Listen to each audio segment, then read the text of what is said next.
નમસ્કાર, આપ જોઈ રહ્યા છો સ્પાર્ક ટુડે ન્યૂઝ। માંગરોળ બાર એસોસિએશનના પ્રમુખની ચૂંટણીમાં ટાઈ થતા 6 માસ બંને ઉમેદવાર વકીલો પ્રમુખ પદ સંભાળશે। માંગરોળ વકીલ મંડળની વર્ષ 2025ની ચૂંટણી યોજાઈ, જેમાં પ્રમુખ પદના બંને ઉમેદવારને સરખા મત મળતા ટાઈ થઈ ગયું। બંને વકીલોમાંથી પ્રથમ 6 માસ માટે એડવોકેટ નરસિંહભાઈ કાથડ પ્રમુખ પદે અને બીજા 6 માસ માટે એડવોકેટ રાજશીભાઈ ડાકી પ્રમુખ પદ સંભાળશે તેવી સર્વસંમતિથી વરણી કરવામાં આવી। જ્યારે ઉપપ્રમુખ તરીકે એડવોકેટ દિનેશ ગોહેલ, સેક્રેટરી પદે યાકુબ કાલવાત, જોઈન્ટ સેક્રેટરીમાં આરીફ મહિડા અને એક મહિલા ઉપપ્રમુખ પણ ચૂંટાઈ આવ્યા।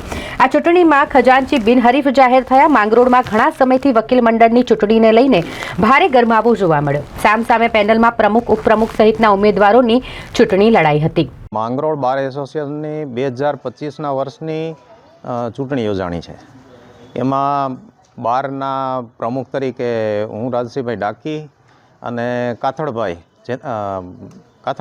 અમે બંનેને મતદારોએ અમારા જે વકીલ મિત્રો હતા એ સરખા મત આપ્યા છે। એટલે મત સરખા આપતા સર્વાનુમતે બધાની ઈચ્છા મુજબ અમે બંનેએ 6 માસ માટે પ્રમુખ પદના હોદ્દો ભોગવવો એવું નિર્ણય કરેલું છે। અને એ મુજબ મારે નક્કી થયા મુજબ અમારે પ્રથમ કાથડભાઈને પ્રમુખ તરીકેનો જે સમયગાળો છે 6 માસનો એ આપેલો છે। એ ઉપરાંત અમારા ઉપપ્રમુખ શ્રી ડીએચ ગોહેલ એ પણ ચૂંટાણા છે। પછી તરીકે યાકુબભાઈ કાલવાત, જોઈન્ટ સેક્રેટરી તરીકે આરીફભાઈ મહિડા એ મુજબ ચૂંટાણા છે। અને મહિલા ઉપપ્રમુખ ઢાયાણીબેન ચૂંટાણા છે।